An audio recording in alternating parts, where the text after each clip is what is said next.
Ketika aku melihat teman-teman aku seusia aku nikah dan pada punya anak, itu tuh triggering banget. Aku sampai nggak mau datang ke nikahan orang, nggak mau nengokin teman-teman aku yang baru punya bayi. Aku bener-bener nge-cut semua komunikasi aku sama mereka. Hamin sebelumnya tuh kayak gue masih ngerasa, wah hari terakhir kepala 2, besoknya kan kepala 3, terus kayak, oh jadi fix nih belum menikah. Ya udah. Kalau boleh jujur aku taruhan sama, ya kalau udah selesai sama ini aku mau nyari lagi gitu, nyari lagi gitu. Oh, ya Allah.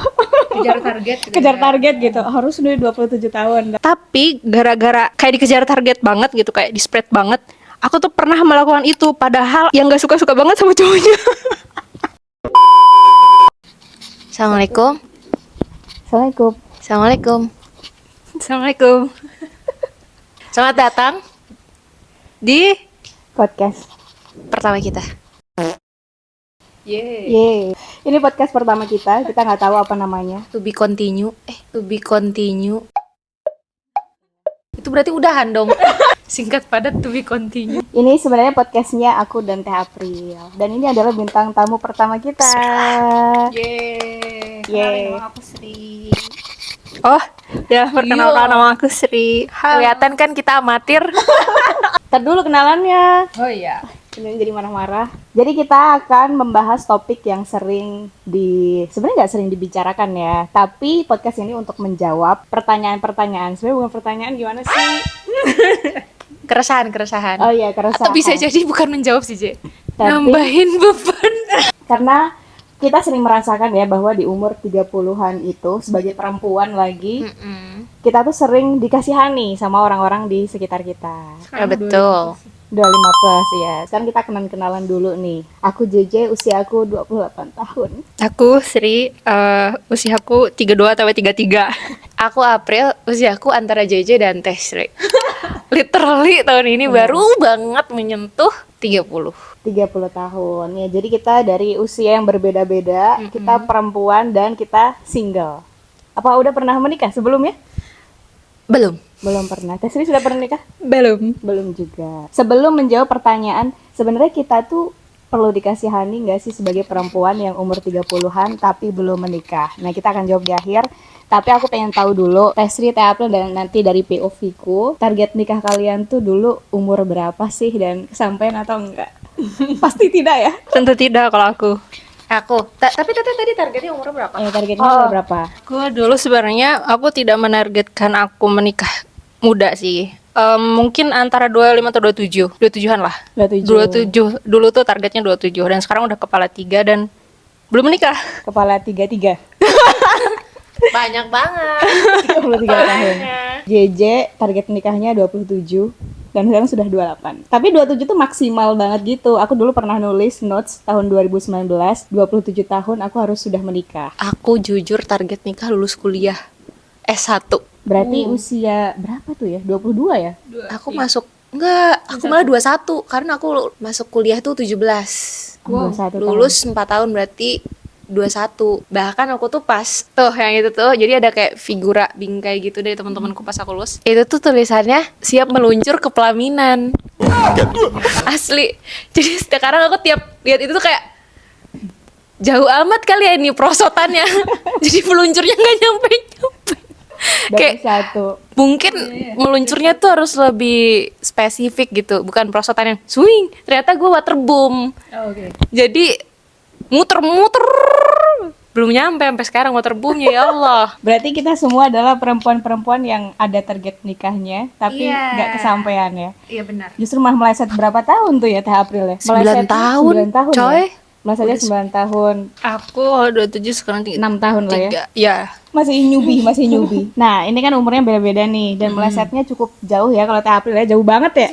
Dan di usia kita ini kan udah terbilang matang banget. Nah, aku tuh kepo banget karena menurut aku setiap orang yang kayaknya yang dibilang telat nikah itu tuh ada fase-fasenya. Jadi kayak ada fase yang pengen banget nikah, terus tiba-tiba ada fase udahlah tawakal aja, terus ada di fase yang sama sekali nggak mikirin, tapi mikirinnya yang lain gitu. Nah aku kepo nih di usia yang usia apa nih? Usia tulang-tulung itu. Iya. Itu ada di fase apa sih di usia 33 tahun, 30 tahun dan nanti POV ku dari 28 tahun. Dari siapa dulu? Kamu dulu.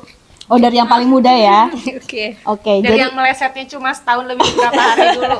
jadi kalau aku tuh ada fase di mana karena target aku 27 tahun. Jadi fase aku kemarin itu adalah pengen banget ngebet nikah. Pengen banget ngebet lagi. Saking pengennya nih, jadi nggak bener ngomongnya, jangan ditiru guys. Karena kayak ini target aku nih harus tercapai gitu. Karena kayak mimpi ya sebenarnya. Padahal nikah tuh adalah salah satu mimpi yang sebenarnya nggak bisa dipastikan gitu. Wait, jadi kamu memimpikan pernikahan? Di usia 27 tahun. Oh, I see. Oke. Berarti beberapa hari yang lalu itu aku ngebet banget nikah. Fase aku tuh di situ. Makanya aku kalau boleh jujur aku taruhan sama ya kalau udah selesai sama ini aku mau nyari lagi gitu. Nyari lagi gitu. Oh, ya Allah. Kejar target. Gitu Kejar ya. target gitu. Harus udah 27 tahun. Tapi ternyata setelah 28 tahun gitu ya kemarin, oh ternyata biasa aja ya. Malah kayak Allah tuh ngasih aku banyak banget pelajaran kayak banyak masalah nih yang belum kamu selesaikan gitu. Jadi sekarang fasenya setelah ngebet nikah itu aku ngerasa kayak ya udahlah terserah Allah aja. Karena di fase aku ngebet nikah ternyata orang-orang deket aku itu pada cerai. Yang itu udah Asli. banyak juga lagi. Ada dan itu tuh saudara-saudara sebenarnya bukan saudara kandung aku ya, tapi kayak saudara deket lah. Itu cerai dan umurnya tuh mirip sama aku. Bahkan mungkin seumuran Teh April gitu, seumuran Teh Sri. Fase aku sekarang tawakal aja. Sekarang ya umur 30 tahun. Tapi berarti tawakalnya kamu tuh tetap usaha kan? Tetap usaha tapi bukan yang ngebet gitu loh. Oh, oke, Kayak oke. kalau dulu tuh gak boleh ada masa istirahat. Dewa. Pokoknya kalau bisa 27 tahun nikah, Ini ya, nikah gitu. kalau HRD tuh gak lolos. Asli. Gak lolos. Asli. Gak lolos. Iya gitu lagi. Astagfirullahaladzim, dosa gak ya gue? Ya Allah alam ya kalau dosa atau tidaknya hanya Allah yang tahu. Enggak ya Allah. Ampuni dosa aku. Amin. Itu bentuk ikhtiar. Kalau aku ditanya di fase apa, kayak bingung juga ya sebenarnya. Kayak bahkan aku tuh gimana ya, pengen nikah. Kadang ngerasa, "Ih, kayaknya aku udah perlu deh nikah gitu. Karena apa ya, banyak hal-hal yang menurut aku tuh aku nggak bisa nih kalau ngejalanin ini sendirian gitu loh. Ini Kayak tuh apa? misalnya aku punya impian, aku punya cita-cita gitu. Tapi ini nggak bisa kalau aku nge-push ini sendirian menurut aku Kamu gitu. butuh partner. Kayak aku butuh partner gitu kan. Dan partnernya tuh bukan kayak temen gitu-gitulah pokoknya intinya. Aku ngelihat dakwah-dakwah yang lain atau misalnya banyak orang-orang yang membuka peluang yang lebih besar gitu, lebih bermanfaat kehidupannya itu ketika dia udah ada pasangannya gitu loh. Karena ya geraknya tuh jadi lebih apa ya? Masif. Gitu. Bener lagi, masif Apa gitu. contohnya? Ya udahlah. Kayak kita lihat ini deh, dakwahnya Rasulullah sama Khadijah aja. Kan lebih gacor lagi gitu loh ketika misalnya mereka tuh udah menikah gitu, udah bersama gitu. Ada hal-hal yang terus beberapa orang di sekitar, aduh maaf nih loncat-loncat. Beberapa orang di sekitar aku yang aku lihat juga banyak yang justru setelah menikah itu lebih berkembang lagi gitu loh dan membuka manfaat yang lebih luas lagi. Entah dalam karir, entah dalam self developmentnya masing-masing, dan lebih bermanfaat buat banyak orang. Itu sih yang bikin aku tuh kadang kayak aku juga pengen gitu. Tapi di sisi lain asli aku gak bohong, capek banget. Capek banget ya sih, iya. Kayak jadi kalau ditanya fase apa, kayak pagi semangat, malam capek, gitu. Apa tuh? On off lah ya. Iya on off gitu. Tapi benar gak kalau aku bilang gini, kadang-kadang pengen nikah, kadang-kadang enggak? Enggak, aku konsisten kok mau. Mau, Iya, konsisten mau. Lebih ke capek ininya aja. Capek kayak, gue harus ngapain lagi ya gitu. Oh, karena sudah terlalu banyak Kayak caranya. aku coba di darat, di laut, di udara, air, api, lautan, avatar, lebih ke capek itu kali ya, Je. Gitu. Oh, Masya Allah. Oke, kita tanya yang umurnya paling senior nih di antara kita. Fasenya apa sih kira-kira yang kalau udah umur 33 tahun tuh? Kalau aku sebenarnya aku juga tiga ini baru 2 hari karena aku baru ulang tahun 2 hari yang lalu. Selamat ulang tahun. Terima kasih, makasih. Kita barakallahu fi umri. Kalau Barakallahu fi umri. dan aku ngerasa ya udah padahal ya nggak ada bedanya gitu dari aku di 32, di 31, 30 dulu gitu. Aku juga kalau misalkan ngomongin fase itu juga pernah ngerasain sama ya. 27 itu tuh aku kalau nggak salah tuh 1 tahun setelah aku lulus S2 ya, karena waktu S1 aku langsung S2 dan setelah itu tuh kayak udah lulus, aku udah dapat kerja, ya mau ngapain lagi gitu. Nah, 27 tuh udah mulai aku mikirnya lulus udah, kerja udah, ngapain ya nikah? walaupun sebenarnya pas lulus kuliah S1 juga udah mikir ke sana, tapi itu tuh kayak masih pengen gitu. Belum yang tahu banget gimana sih dunia pernikahan gitu. Nah, ketika aku 27 tuh sama JJ di fase yang kejar target banget gitu. Bahkan aku pernah sampai aku kan bukan tipe orang yang berani mengungkapkan duluan ya, kalaupun misalkan aku lagi suka sama cowok. Kayak misalkan ya cerita-cerita Khadijah gitu. Aku tidak seberani itu, dan kayak itu tuh sesuatu hal yang nggak akan mungkin aku lakukan gitu. Tapi gara-gara kayak dikejar target banget gitu, kayak di-spread banget, aku tuh pernah melakukan itu padahal yang nggak suka-suka banget sama cowoknya. Itu hal terbodoh yang pernah aku lakukan. No, itu nggak bodoh sih. Oke. Itu ikhtiar. Itu ikhtiar. Ya, sampai pada akhirnya kan jadinya tuh menurunkan ego aku kan. 3 tahun dari 27 sampai 30 pernah melakukan itu gitu. Untungnya cowok yang aku tuju ini ternyata dianya udah punya calon yang lain. Tapi setelah aku mikir di usia yang lebih matang, aku tuh bersyukur gitu. Karena itu tuh aku memilih dia bukan dari pemikiran jernih aku, tapi gara-gara dia serasa dikejar target. Fase yang kedua, aku juga pernah di masa-masa pengen nikah itu, ketika aku melihat teman-teman seusia aku nikah dan pada punya anak, itu tuh triggering banget. Aku sampai nggak mau datang ke nikahan orang, nggak mau nengokin teman-teman aku yang baru punya bayi. Aku bener-bener nge-cut semua komunikasi aku sama mereka, kecuali teman-teman deket yang bestie lah gitu. Pas kuliah itu aku pasti datang ke nikahannya. Ketiga, fase yang aku inget banget pas 30 banget gitu. Apa 29 ya, 29 kalau nggak salah. Itu tuh transisi banget kan dari kepala 2 menuju kepala 3. Ketika di tahun itu tuh aku biasanya kan di tahun-tahun sebelumnya kalau misalkan Januari di tahun baru tuh nulis resolusi gitu kan. Nah, aku tuh termasuk orang yang semangat tuh nulis itu. Tapi di saat 29 ke 30 itu aku cuma nulisin satu resolusi, yaitu nikah. Dan 1 tahun itu aku habiskan dengan menggalau. 1 tahun tuh berarti di 29. Ya, 29 menuju 30 itu sama kayak tadi, kayak menyebut si nama seorang laki-laki yang pada akhirnya gak jadi kan. Kayak habis itu nyari lagi. Sampai ya HRD ya. Gitu. Swipe kanan, swipe kiri. Ya pada akhirnya sampai akhir tahun sama aku merasakan sama yang kayak April juga tuh capek sendiri. Dan pada rasanya dari aku kata apa? Emang dialamin ya berarti. iya, dialamin banget. Sampai akhirnya capek sendiri, dan di usia 30 justru aku mulai menemukan ketenangan dan ketawakalan itu. Karena aku mikir 3 tahun ke belakang itu banyak waktu yang aku kejar hanya mikirin nikah terus, tapi improvement diri aku di bidang yang lain tuh malah nggak ada gitu. Malah melempem, malah kayak sebenarnya di 3 tahun itu tuh bisa banget aku tuh melakukan hal-hal yang lain gitu, melakukan banyak hal, tapi waktu aku hanya dihabiskan dengan ngejar target nikah yang sebenarnya itu tuh di luar kendali aku gitu.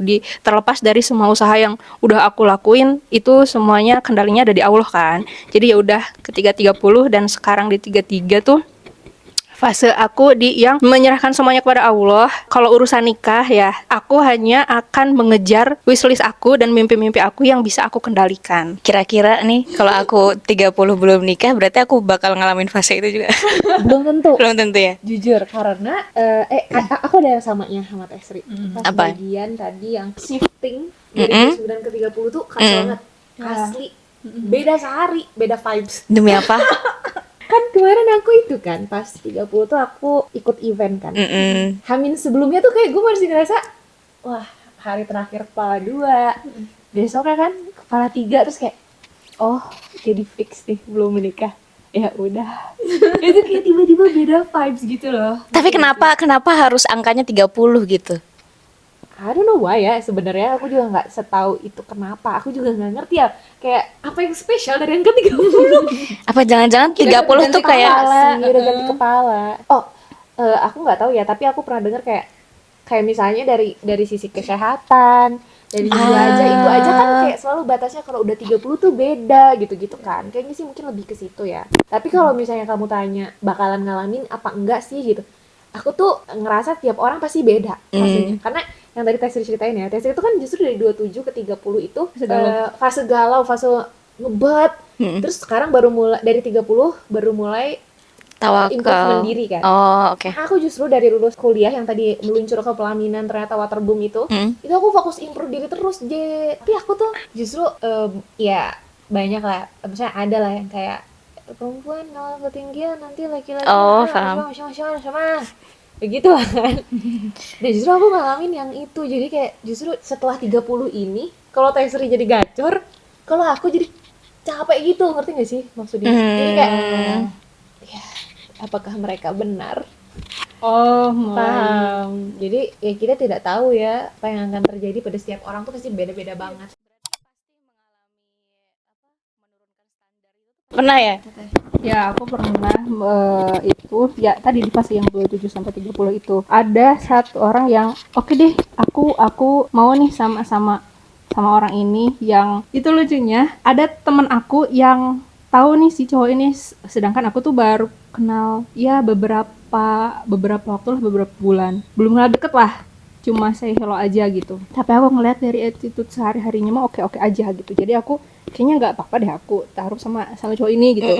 Tapi ada temen aku yang nasehatin, intinya tuh kayak Tesri, aku tuh tahu tujuan Tesri, visi misi Tesri nikah tuh apa, dan menurut aku Tesri tuh nggak cocok sama si cowok ini. Tapi aku banyak gugup Karena ngejar target tadi. target tadi yang di pikiran aku saat itu kayak aku ngeliatnya baik-baik aja, tapi menurut pandangan temen aku itu tuh aku kayak lagi nurunin standar gitu, karena menurut dia si cowok ini tuh nggak pas gitu sama aku. Tapi pada akhirnya setelah coba dikomunikasikan sama si cowok itu melalui perantara aku, pada akhirnya gak jadi ya sama si cowok ini. Aku taunya itu beberapa waktu kemudian, ya dia juga ada segan-segannya tadi kayak kata kamu yang mungkin terbentur dari status pendidikan, walaupun aku sebenarnya nggak mempermasalahkan itu ya. Tapi pada akhirnya aku jadi mikir, aku jadi bersyukur karena salah satu hal yang menurut aku itu krusial ya di dalam pernikahan, frekuensi kita sama pasangan kita itu harus sama, walaupun nggak akan sempurna 100%. Kita akan mendapatkan sesuai dengan apa yang kita mau ya, tapi seenggaknya itu kayak kalau misalkan kita mempersilahkan si cowoknya yang masih insecure tuh kedepannya akan susah gitu. Ya, jadi dari kejadian itu aku tuh ngambil hikmahnya kayak butuh pemikiran yang logis juga gitu ketika kita memutuskan untuk memilih seorang laki-laki. Terus yang kedua, opini dari teman kita yang lebih kenal sama orang itu ada baiknya kita ambil juga gitu, jangan sampai gara-gara buru-buru gitu. Banyak waktu itu aku tuh banyak ngemakluminya gitu loh, kayak ini agak kurang ini ya udah nggak apa-apa, ini agak kurang ini ya udah nggak apa-apa gitu. Padahal ya tadi jawabannya tuh langsung dari Allah gitu. Mungkin menurut aku nggak apa-apa, tapi menurut Allah itu tuh apa-apa nanti ke depannya, makanya digagalin sekarang gitu. Ini aku penasaran sama pendapat teteh-teteh, karena di usia ini kan kita nggak diem-diem aja ya. Ya nggak sih, kita tuh kayak kita tuh belajar loh, kita belajar banyak banget. Kita sekolah juga ya, sekolah pranikah namanya kalau teman-teman belum tahu, adalah sekolah Pranikah. apa sih jadi? Maksudnya aku tuh pengen ngejelasin ke temen-temen gitu loh, sekolah pranikah itu apa. Ya sekolah pranikah itu sekolah sebelumnya. Dia nggak, tapi intinya kayak membahas apa-apa aja sih yang perlu disiapin teman-teman yang mau menuju jenjang pernikahan. Belajarnya tuh banyak sebenarnya. Intinya tuh nggak hanya kan kalian nanti kalau udah nikah mau ngapain lagi sih, nggak gitu. Iya, Tapi sekolah benar. pranikah itu mulai dari niat, hubungan kita ke Allah, hubungan kita dengan diri sendiri, dengan keluarga, dengan dompet kita tersayang, dengan banyak hal banget gitu. Betul, dengan orang tua juga. Nah, kita kan belajar banyak banget tuh ya. Iya. Tapi kenapa ya di usia 30-an ini kita belum menikah gitu? Menurut kalian alasannya kenapa? Kayaknya Tesla lebih Alasannya kenapa ya? Tapi kan sebenarnya dari masing-masing kita juga bukan cuma belajar, tapi ikhtiar nyari gitu loh. Kan belajar aja, terus take actionnya nyari gitu. Kalau aku pribadi ya, sederhana, kalau aku sih harus percaya kepada qada dan qadarnya Allah ya. Oke. Karena menurut aku timeline setiap manusia itu udah diatur sebaik mungkin sama Allah gitu. Ya mungkin dalam pandangan manusia itu banyak bertanya, termasuk aku menanyakan kepada diri sendiri, kayak aku juga pernah ngomong gini ke Allah, ini tuh bukan kemauan aku ya Allah, kenapa pada akhirnya tuh aku yang harus menanggung bebannya, beban dikata-katain sama orang, beban ditanya-tanyain, beban aku harus sakit hati gitu ngelihat teman-teman yang duluan nikah, teman-teman yang duluan punya anak, itu tuh bukan kemauan aku, tapi kenapa engkau membuat aku kayak gini gitu. Nah pada akhirnya aku juga mikir, oh ya terserah Allah gitu, aku kan ciptaannya dia gitu ya, mau Siapa yang ngatur? mau digimanain sama Allah, mau membuat aku menikah di usia berapapun ya pada akhirnya terserah Allah gitu. Itu sesederhana alasan pertamaku. Menurut aku sih hal ini tuh apa ya, hubungannya sama tauhid gitu loh. Masya Ya. Allah.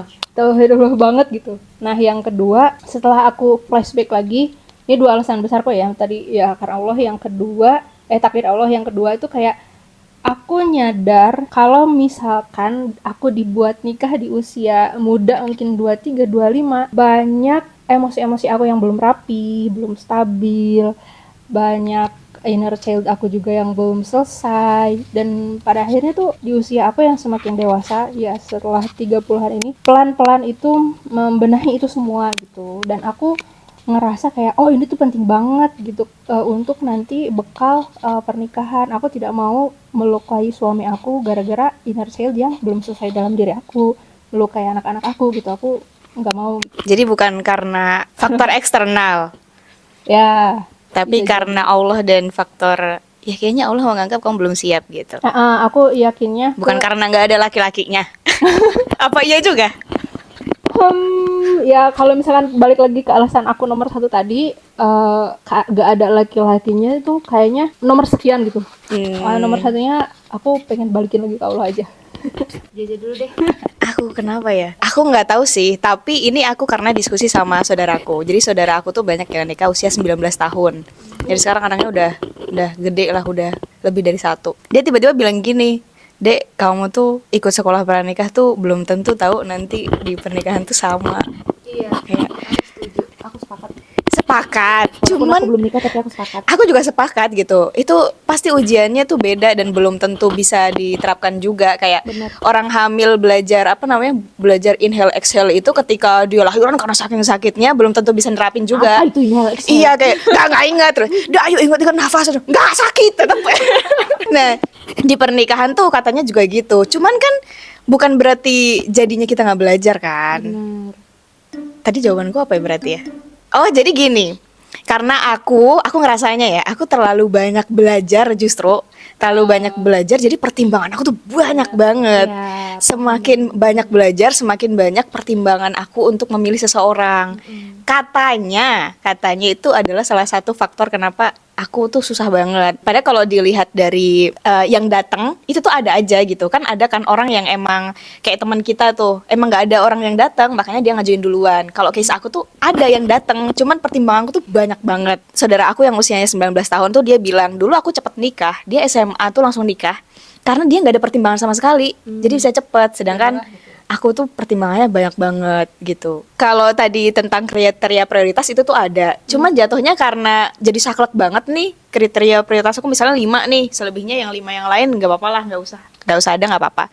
Cuman jadinya kalau nggak ada satu aja, itu tuh kayaknya nggak ada. Kalau Tablu gimana? Aku tuh pernah diskusi sama konselor. Emang kalau menurut beliau dengan keilmuan itu sebenarnya 4 tuh udah cukup buat jadi prioritas. Oh kriteria prioritasnya 4, oke. Karena itu semakin banyak kriteria semakin banyak kriteria yang menurut kamu prioritas, Oke. nggak akan maju-maju. Oh gitu. Karena misalnya, ya iya, misalnya 10 nih, ini 10 prioritas semua, nggak dapet satu, nggak jadi. Oke. Karena 10 loh, karena banyak. Tapi kan kalau misalnya berkurang deh 9 kriteria prioritasnya. Terus yang 10 ini nggak prioritas, Oke. jadinya nggak masalah kan, yang penting 9-nya dapat. Dikurangi lagi. Jadi kalau 4 prioritasnya, jadi kan ini tetap prioritas kamu, tapi nggak banyak-banyak amat gitu loh. Itu sih soal yang tadi kriteria prioritas. Pada akhirnya aku menyesuaikan dengan saran beliau sih. Saya tadinya ya aku juga nggak aku sadar diri ya, aku tidak memprioritaskan 10 hal gitu, enggak segitu juga gitu. Tapi kayak aku, dan dari 4 ini juga kayak parameternya tuh aku jujur aku udah menurunkan. Karena menurut beliau misalnya nih ada topik besarnya. Oke. Satu topiknya agama. Nah, tadinya misalnya prioritas aku misalnya nih aku nggak memprioritaskan ini, tapi ini contoh. aku pengen yang udah 30 juz hafalannya. Masya Ini Allah. contoh ya, sekali lagi aku tidak memprioritaskan ini. Diturunin prioritasnya. At least misalnya juz 30 gitu. Oh. Tapi kan itu masih dalam ini yang sama. Breakdown. Atau Oh, iya. misalnya dalam hal agama. Yang penting di agama tuh apa sih? Yang penting di agama tuh berarti apa? Satu agama gitu kan. Terus dia menjalani yang wajibnya dulu deh. Mm-mm. Atau terus kalau enggak minimal banget ada orang yang di keluarganya itu minimal satu mazhab atau minimal satu aliran gitu misalnya di agamanya. Karena itu misalnya se-strict itu di agamanya dia. Nah, itu bisa menjadi prioritas gitu. Tapi kalau hal-hal lainnya, kalau menurut beliau apa yang masih bisa belajar bareng, ya udah nanti setelah menikah juga bisa belajar bareng gitu.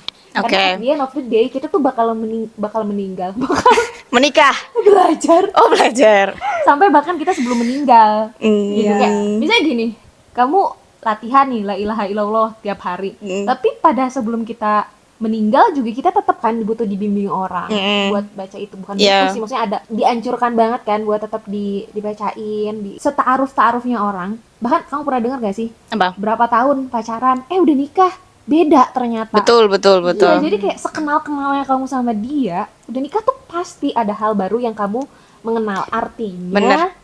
kita tuh mau belajar sampai tamat 1000 kitab tentang pernikahan pun pasti bakal terus belajar lagi setelah menikah. Jadi kalau soal Pasti. kriteria dan prioritas, aku tuh berusaha menyesuaikan banget. Aku bener-bener bertanya sama diri aku gitu, kayak apa yang sama sekali gak bisa aku tolerir gitu. Dan Paham. kalau itu ada, aduh sorry banget nih, gue gak akan bisa nurut sama Ya. orang ini gitu. Betul.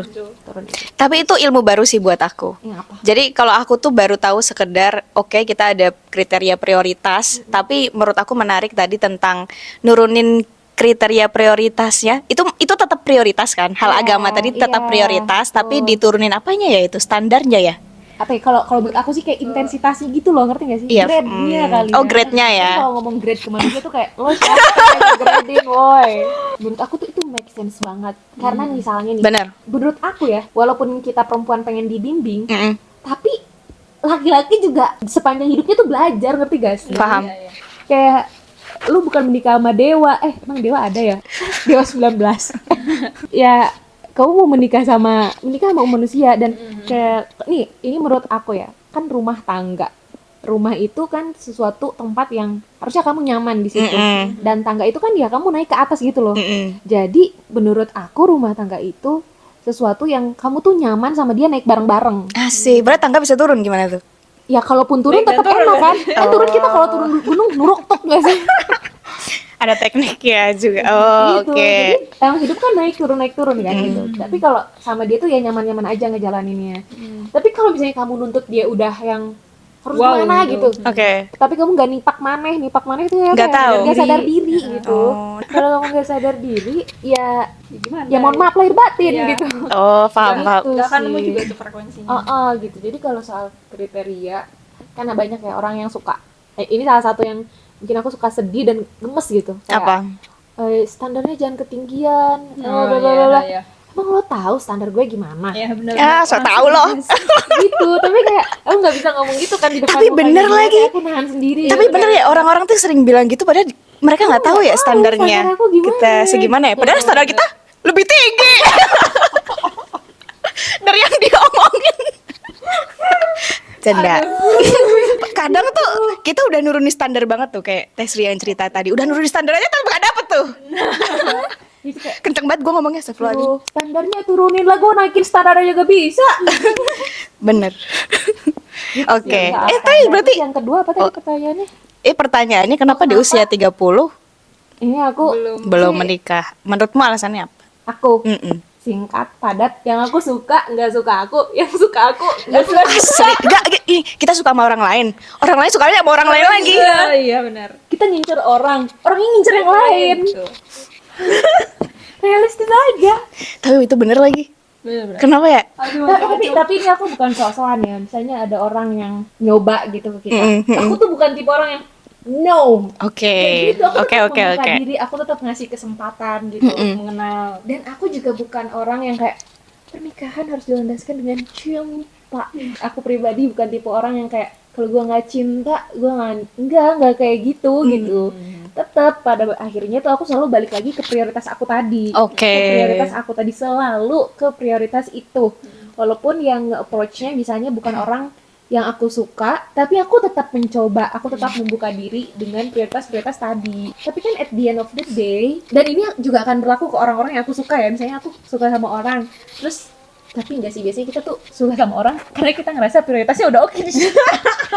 Aduh. Kan nggak, balik lagi ya, intinya tuh kalaupun kita ada suka sama orang, tetap aja balik lagi bakal ngecek ke yang prioritas itu tadi sih kalau menurut aku gitu ya. Berarti suka dulu baru dicek prioritasnya. Kalau kita yang suka, tapi kalau misalnya ada yang approach ya enggak, Oh, tetap gitu. dicek ke hal-hal yang tadi menurut aku prioritas gitu sih. Setuju?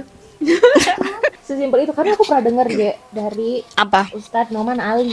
Oke. Kan ini aku tampar juga ya waktu beliau bahas ini, tapi aku nanti boleh deh sama-sama cek lagi ya, barangkali aku juga salah. Ya kata beliau tuh kan kayak kita tuh sering banget kalau urusan pernikahan atau untuk apa-apa tuh kayak qadarullah. Ini takdir Allah, seolah-olah apa ya, kayak kalau kita dapat gak enak atau apa itu tuh udah takdir Allah gitu. Padahal itu tuh kayak sama deh kayak, jadi kenapa kamu hari ini makan ayam? Pengen aja. Iya kan? Iya. Kamu gak akan jawab Qadarullah. Qadarullahnya hari ini aku makan ayam. Kan enggak kan? Oh, Ada iya, part maksudnya itu rezeki dari Allah. Allah yang menakdirkan itu kamu makan itu, tapi kan at some point atau at that time tetap itu pilihan kamu. Ya, qadarullah aku makan McD ya. Kamu beli McD, udah tahu itu mau ikut. Qadarullah ya. Qadarullah, jempol aku bergerak sendiri. Iya, qadarullah ya. Aduh, ini kayaknya perutnya pengen gitu. Iya kan kayak gitu kan, kayak gitu. Sama di pernikahan juga itu tuh ada banget, ada part ikhtiar kitanya gitu. Maksudnya kan suka ada orang yang nyalahin misalnya tuh perceraian atau apa. Ya mungkin iya itu bagian dari takdir Allah gitu. Tapi kita tuh nggak bisa yang langsung kayak qadarullah. Karena sebenarnya ya kamu yang memilih orang itu gitu. Iya. Gitu. Jadi kayak lupa lagi aku. Itu tuh kayak ini ya, kayak pas Ramadan beli iblis ya di kerangkeng gitu. Terus kitanya tetap maksiat gitu. Iya. Ya, jangan nyalahin setannya. Jangan nyalahin setannya. Karena kadang hawa nafsu kita juga berkontribusi. Malah jangan-jangan setannya kita ya. Looking out for the problem, but I am the problem. Ya emang betul, mungkin takdir Allahnya belum di saat ini gitu, tapi menurut aku itu juga part dari ikhtiar kita, cara berpikir kita, terus ya dan lain sebagainya gitu. Bahkan kalau misalnya kita lihat kondisi di dunia saat ini, kondisi di negara kita saat ini, banyak juga yang pada akhirnya ini tuh nggak lepas dari kondisi negara, nggak lepas dari kondisi dunia, nggak lepas dari kondisi banyak hal gitu. Jadi kan kayak menurut aku sih nggak adil gitu kalau misalnya apa ya, karena itu tuh intinya nggak sesederhana itu gitu loh. Ya. Banyak faktor ya. Betul. Ini pertanyaan mungkin sering ditanyain sama orang dan nggak tahu sih ini teteh-teteh memikirkan atau enggak. Takut nggak sih kalau misalnya nanti di usia kita sampai 40, nauzubillah, 40 berapa sampai tua gitu, kita belum menikah gitu, bahkan sampai meninggal. Jadi di masa tua kita itu biasanya kan kalau orang tua ada anaknya tuh yang ngurusin. Tapi kita karena ini misalnya bener-bener qadarullah nih ya, Iya. bener-bener qadarullah kita tidak menikah gitu misalnya. Itu kalian pernah kepikiran gak sih kalau masa tuanya sendiri? Mempersiapkan gak untuk itu? Jujur, aku tuh udah punya plan. Apa itu? Udah punya plan ketika Allah menakdirkan aku, misalkan sampai meninggal aku tidak menikah. Oh ya, apa tuh plannya? Jadi, aku lupa deh. Tapi aku punya juga sih. Pas aku Panik-panik. Gak apa juga padahal ya. Pas aku 30 apa 31 gitu ya. Sebenarnya ya sampai sekarang pun aku masih berikhtiar ya. Aku masih punya keinginan untuk menikah. Jadi aku tuh bikin plan A plan B gitu loh. Masih punya keinginan untuk Cobain. untuk menikah. Walaupun tadi ya aku sudah mengalami banyak kegagalan dari usia 27 dan sebelumnya juga sih pernah. Aku tidak mau menghentikan ikhtiarku hanya gara-gara aku udah banyak patah dan sakit-sakit gitu. Tapi mungkin ikhtiar aku sekarang tuh jadi lebih soft lah gitu. Jadi enggak terlalu dibuat overthinking gitu. Nah, plan A-nya aku sudah membuat life map gitu. Ingin membangun keluarga yang seperti apa ya, itu mah kalian juga pasti udah bikin lah. Tapi kan kalau keluarganya tidak ada ini pertanyaannya. Iya. Tuh baca Google Map aja nggak? Ya, itu kan plan A-nya tadi kalau misalkan Allah menakdirkan aku untuk menikah dan masih awal istiadat. Nah, plan B-nya, maksudnya itu plan untuk kehidupan ya. Oke. Ketika Allah tidak menakdirkan aku untuk menikah di dunia ini, aku udah punya eh plan zaman sekarang mah gitu ya. Ada yang namanya panti jompo. Ketika aku nanti di usia tua, ya udah. Mungkin aku juga pengen mainnya tuh sama sama teman-teman aku yang seumuran gitu. Itu bisa jadi pilihan gitu, bisa jadi opsi. Yang penting aku mikirnya di usia muda aku investasi, bukan investasi maksudnya ya asal skill dan cari uang yang banyak biar nanti tuh kalau misalkan aku tinggal di sana tuh juga nggak nyusahin orang gitu. Secara finansial aku juga punya gitu. Kedua, itu kan kalau udah lansia banget ya di usia produktifnya ya aku akan tetap istilahnya aku mungkin karena ini minat aku di dunia pendidikan ya aku tidak akan berhenti sekolah ya mungkin akan mengulang aku nggak tahu ya bisa jadi aja nanti aku ngulang S1 lagi S2 lagi S3 mungkin di bidang yang berbeda dari yang aku jalani sekarang pokoknya aku pengen membuat diriku ya udah sekolah aja terus gitu bisa sampai jadi postdoc sampai jadi profesor karena aku tuh pernah baca, aku lupa siapa namanya, ada salah satu sahabiah perempuan nih. Aku juga baru tahu, aduh aku lupa namanya, maaf. Dia itu juga tidak menikah sampai wafat dan dia mendedikasikan dirinya itu untuk ilmu. Menurut aku ya, sama mulianya dengan orang-orang yang berjihad di jalur pernikahan gitu. Orang yang udah nikah juga pasti dia punya jalur jihad dengan anaknya, dia jadi istri yang taat. Nah, sedangkan dia juga dengan ilmunya menurut aku itu juga jadi jariah gitu. Walaupun ketika udah menyiapkan dua hal itu, ya udah jadinya tuh aku sekarang ngejalanin hari-hariku jadi lebih tenang. Walaupun aku juga manusiawi ya. Kadang kalau misalkan orang tua aku nanya tuh ada juga perasaan kayak aduh ini bakal nikah nggak ya? Tapi itu tuh lebih mudah ditepis gitu loh daripada dulu yang aku masih sering overthinkingnya gitu daripada di fase 27 sampai 30 itu gitu. Sekarang tuh udah lebih ya udah ditepis aja kayak gitu. Keren. Insya Allah. Teh April, Enggak, takut nggak sih atau ada planning nggak kayak Teh Sri? Nggak takut? bukan nggak takut dan gak ada Takut nggak ada planning. plan A menikah, plan B Plan- menikah, Plan C menikah. plan D meninggal.